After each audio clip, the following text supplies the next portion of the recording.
Evening, folks. Brian here, Geomagnetic Earthwatch on Friday, May 24. Hope you're all well.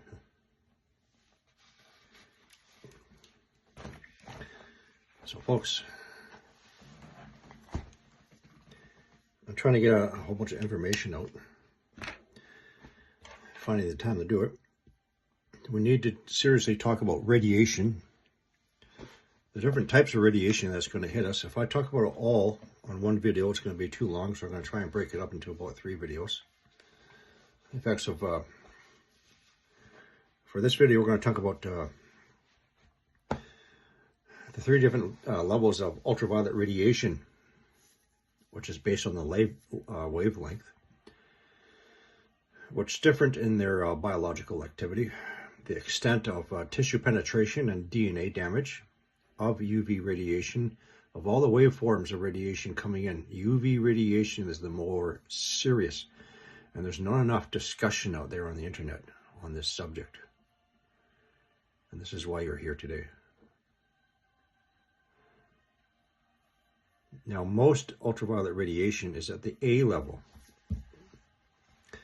But as our ozone layer continues to thin out and deplete, ultraviolet B reaches us, and unfortunately the more harmful ultraviolet C levels radiation reaches us.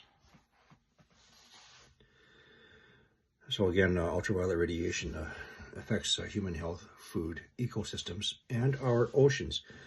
That will be on a separate video. There's a UV index. You can find it yourself, your local weather networks, government websites, NOAA, etc. I'll show you one example right now. So this is one example of the UV index scale. And I'll show you examples in the globe in a moment. So 0 to 2, there's 0 to 2. There's no danger to the average person. You can be out for over an hour. The highest level is actually 11 plus extreme. You will burn in less than 15 minutes. You need to take all precautions possible. Protective sunglasses, clothing, head wear. I'll explain that in a bit. So this will be the UV index for a couple days from now. The rating over Mexico, parts of Mexico, will actually be 15, exceeding the extreme levels. 13 over the ocean. I believe Texas also is going to have a warning. 12, 11, and so on. Now, I want to jump ahead to, and I'll explain this.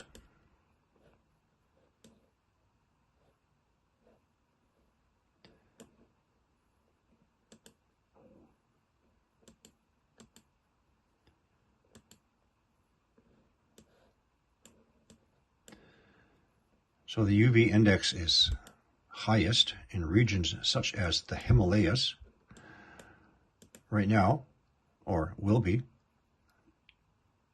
The index will be at 21. That is double the extreme. The same is also found in the Andes Mountains in South America, and I'll explain just now.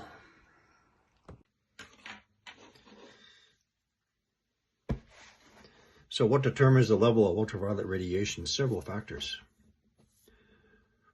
I guess first and foremost is elevation.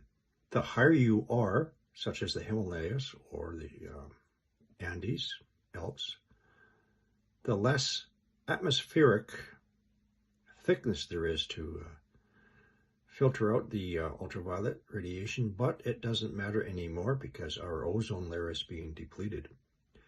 Next, surface sun reflection. If you're at the beach, you're going to get hit even more reflection off the waters. dense cloud cover or stratospheric aerosol injectioning. Earth's orientation to the sun coming into summer solstice. So, once again, most of you have already seen this. The white flags is where our magnetic pole used to be, Nunavut, Canada, middle of the Antarctica. The red flags is where that's where they were about 5 years ago.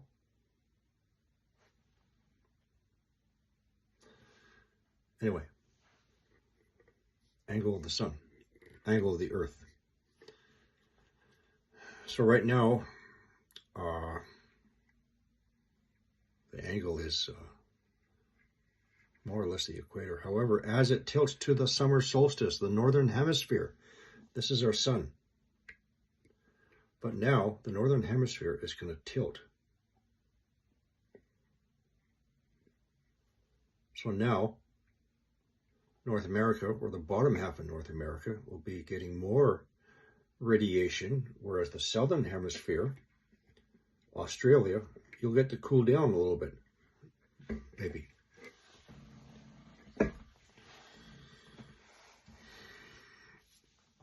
Another example, Denver, Colorado receives 20% more ultraviolet radiation than anywhere else at the same latitude because of its elevation. I understand it has a nickname, Mile High City. So there's going to be another reason why Denver's going to suck.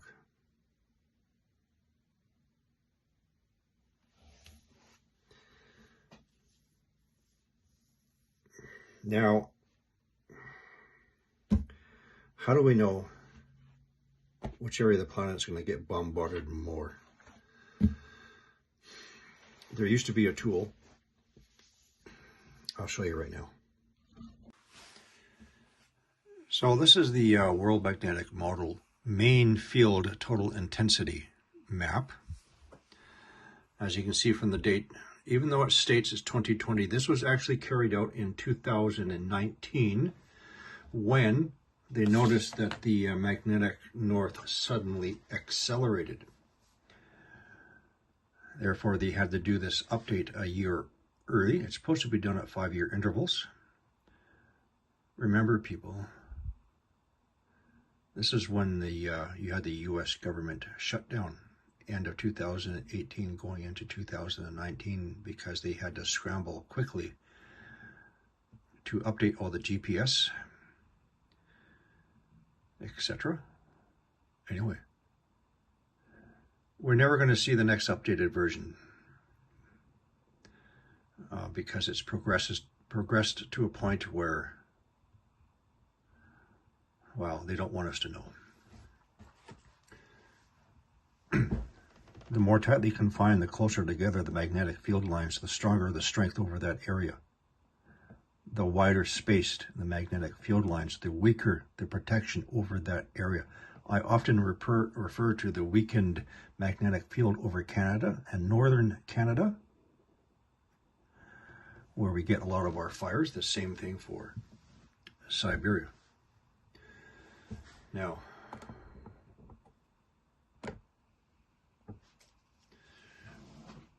this is the current dipole position of the migrating magnetic north. It's actually working its way this way.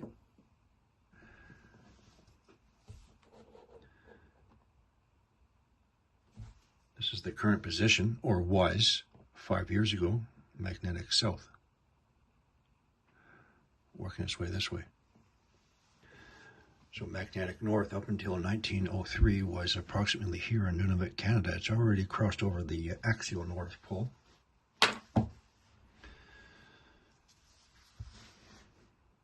So this is one of my modeling tools I used to use. Technically, we actually have two magnetic norths and two magnetic south. Here, this one is stronger. This one here, and the South Atlantic anomaly. Please keep in mind, people, this is 5 years old. So a number of things are going to happen at various locations throughout the world, and this is going to expand. More cases of cancer, for example. Increased drought. So I learned, I already showed you, I learned years ago that the ultraviolet sucks out the moisture from the soils. Until I started covering everything in my twin wall polycarbonate panels, and it works fantastic to deflect the ultraviolet and other radiations off my plants.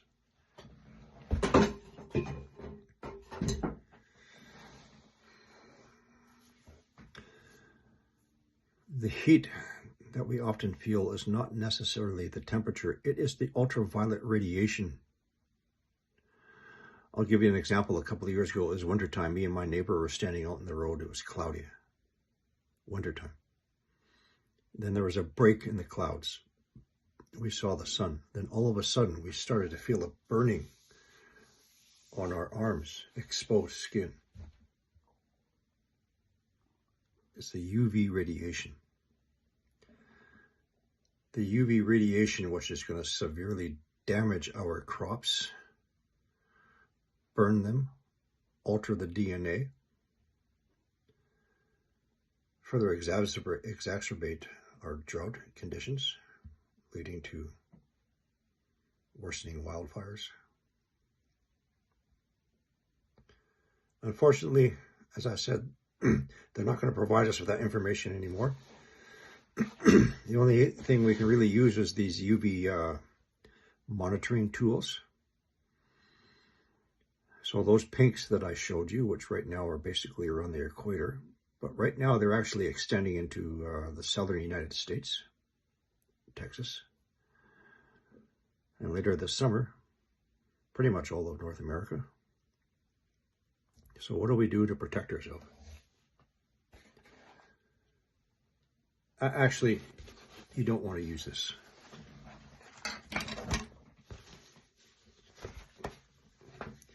First with our clothing, you want a tightly woven clothing. Cottons, not bleached. As much as possible, you want to keep your sleeves rolled down. Next, you want a wide brim hat, at least 3 inches. You also need to cover your ears, which are exposed, and the back of your neck. And just as important, to prevent cataract and other eye damages, you have to have proper UV coated sunglasses. So you have a widened bridge here so it can't get through the top of the eyes, side panels. You want full coverage over your eyes. As long as they're UV coated. I get mine at Walmart, they're like 35 bucks Canadian. Always have backup pairs. You need to protect your eyes. And as I have said before,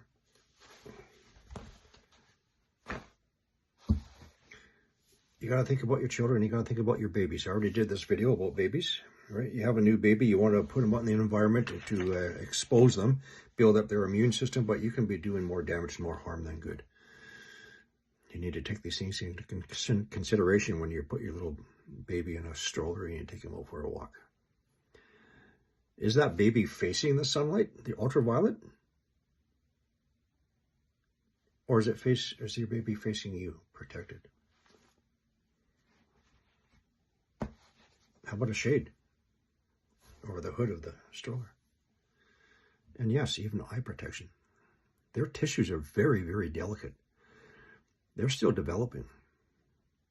You don't want them to start getting cataracts and cancer before they're even 1 year old. It's not just yourself. You got to consider your children. You got to protect. But unfortunately, it's going to be devastating to our crops.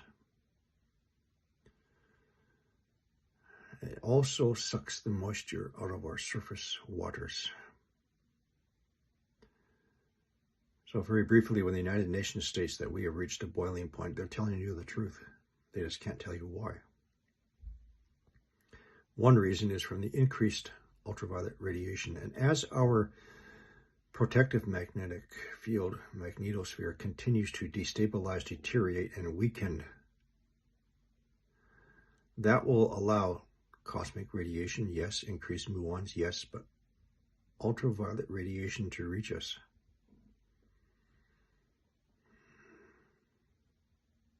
So remember your clothing, tightly woven clothing, denims, polyesters. This is not tightly woven. You can't see it here, but I can. I'll go right through this stuff.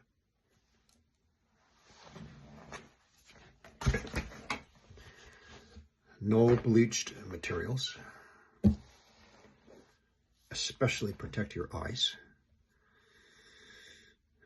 And I think that's going to conclude this video.